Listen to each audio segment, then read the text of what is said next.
tarde, Vitória. Boa tarde, Thalita. Hoje iremos falar um pouco sobre a síndrome de Guillain-Barré, que por certo seja pouco conhecido por vocês. Vamos ter dois profissionais da área da saúde, um enfermeiro e outro médico, onde vai abordar mais essa síndrome, como é que nosso sistema imune reage, como é que a enfermagem trabalha diante dessa patologia. Boa tarde, Dr. Jonathan. Você poderia explicar melhor como essa síndrome reage diante do nosso organismo? O que é essa síndrome? Boa tarde, Thalita. É um prazer poder estar aqui falando com você, né, para a gente explicar um pouquinho mais sobre essa doença pouco falada, pouco comentada.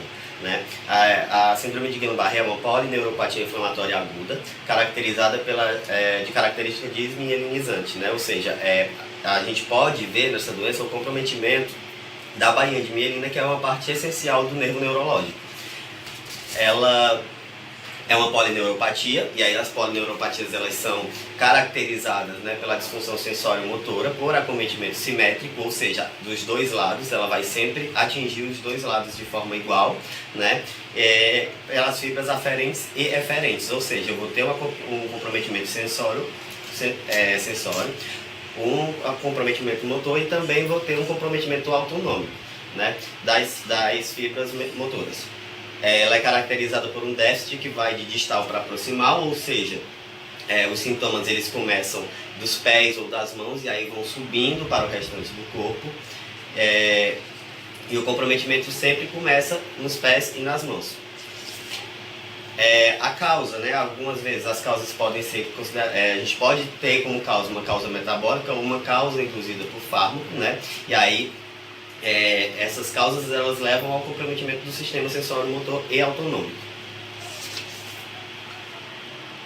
Ela foi descrita pela primeira vez em 1916 por Georges Guillain e Jean-Alexandre Barré, né, na qual eles postularam uma doença que tem uma resposta autoimune, ou seja, o sistema imune da pessoa atinge algo do próprio corpo, algum sistema, algum componente do próprio corpo, achando que aquele sistema, aquele componente, ele não é para estar lá, ele não é comum do corpo e aí ele atinge esses sistemas.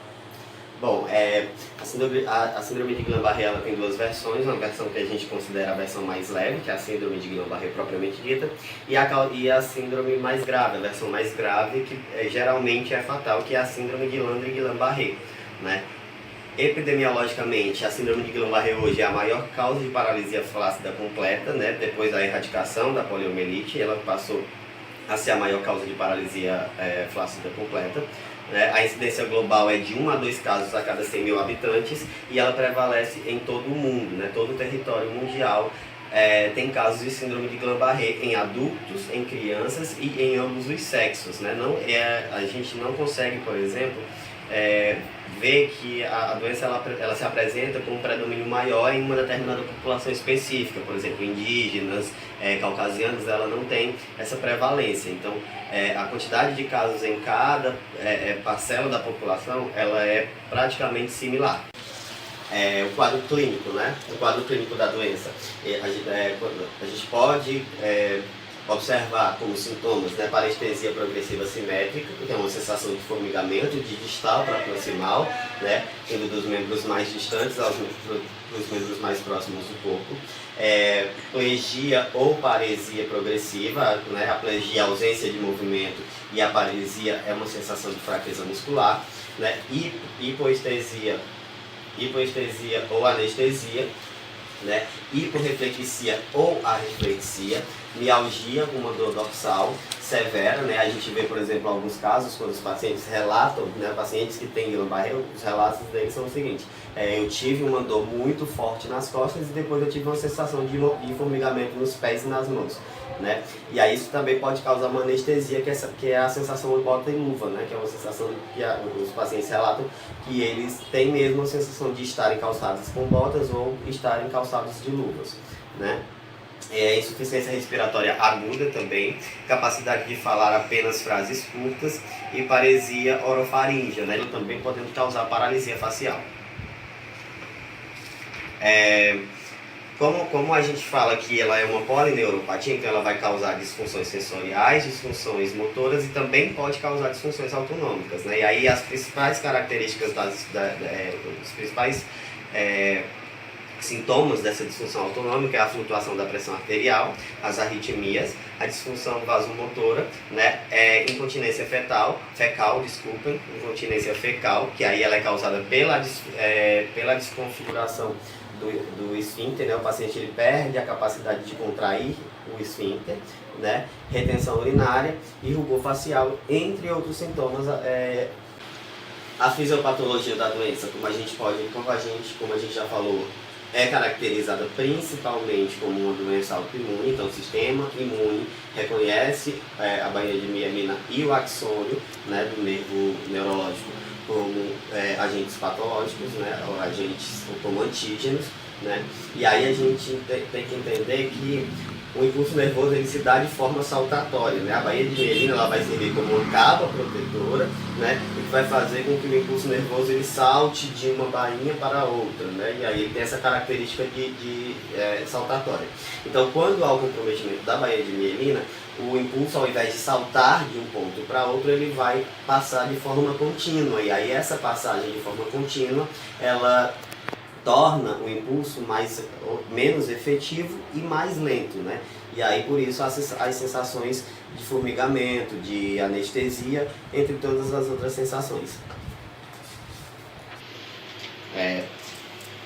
A síndrome de Guillain-Barré ela pode ser dividida em 3 fases, né? Que é a fase de instalação, a fase de estado e a fase de recuperação. A fase de instalação ela ocorre de 24 a 48 horas e aí o paciente ele vai relatar uma sensação de parestesia e de mialgia, né? A fase de estado ela vai de 72 horas a alguns dias e aí ele vai ter parestesia, paresia e plegia, né? E a fase de recuperação, né, que vai até cerca de 6 meses, é claro, dependendo do paciente, né, isso pode ser mais rápido ou demorar um pouco mais de 6 meses, né, vai depender muito do paciente. O tratamento é feito por corticosteroide, né, por plasmaférese, porque aí se a gente entende que é uma doença autoimune, então a plasmaférese ela vai fazer uma filtragem do sangue, reduzir a contagem de células imunológicas, né? E aí isso vai diminuir o ritmo e até cessar o ritmo de agressão da bainha de mielina, né? Terapia com imunoglobulina e a fisioterapia especializada, que é uma das partes mais importantes do tratamento, né? O prognóstico da doença vai depender do diagnóstico e do tratamento precoce, né? Mas geralmente o prognóstico da doença é bom por ela ser uma doença na forma leve, né? Por ser uma doença que agride, mas que é regressiva, né? Que não progride tão rápido, né? O prognóstico é geralmente bom, mas ainda assim ela pode gerar possíveis sequelas como paralisia facial e uma sensação de formigamento que não vai mais, que não tem mais cura, né? Uma sensação de bota e luva permanente. Como é bom escutar a voz de um médico. Agora vamos falar um pouco sobre a enfermagem e o seu papel tão importante. Boa tarde, João Henrique. Me fale um pouco como os cuidados de enfermagem com o paciente diante dessa síndrome. Olá, Thalita, Vitória. Hoje iremos abordar um pouco sobre os cuidados de enfermagem diante da síndrome de Guillain-Barré.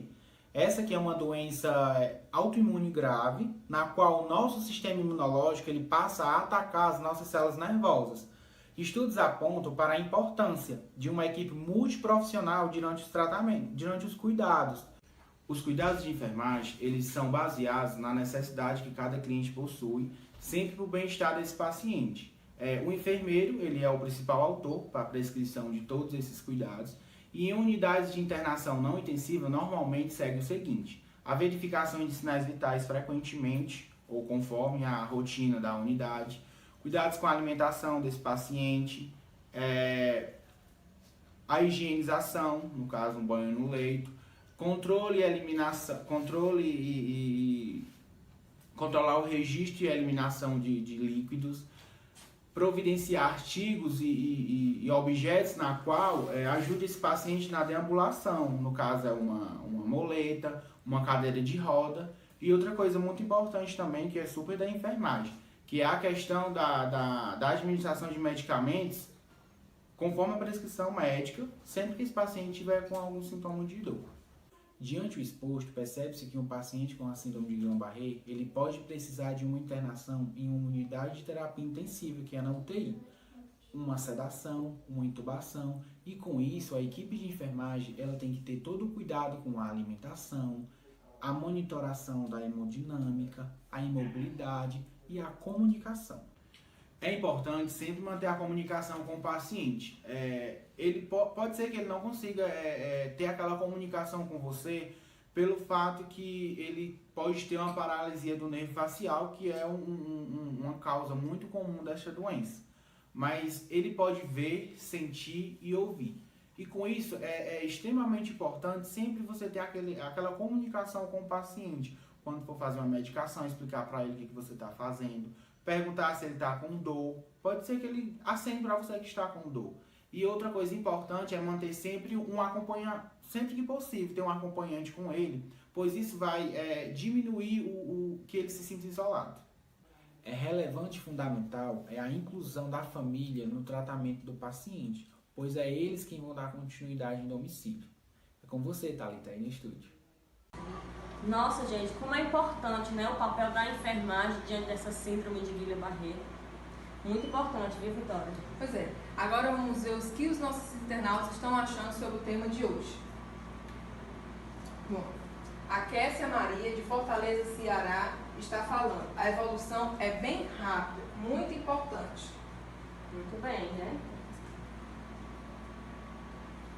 A Luciana Ribeiro, do Crato, Ceará, está fazendo uma pergunta. Essa doença pode se manifestar mais de uma vez na mesma pessoa?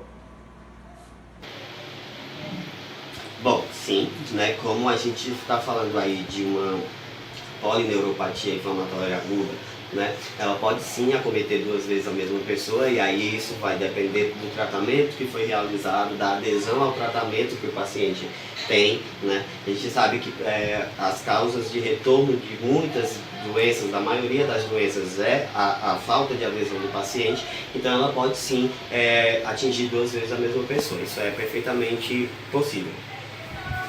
A Alexandra Moraes, de Ipu, Ceará, perguntou como diagnosticar de modo seguro?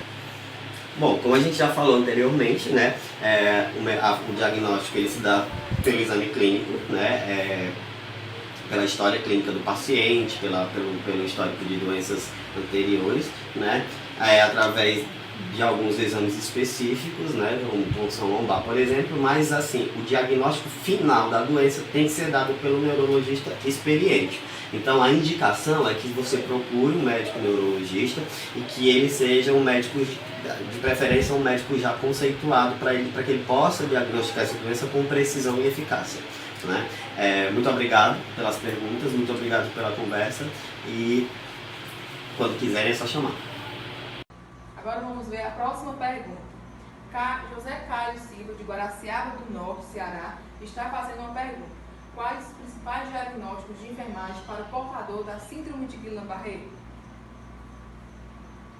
Pronto.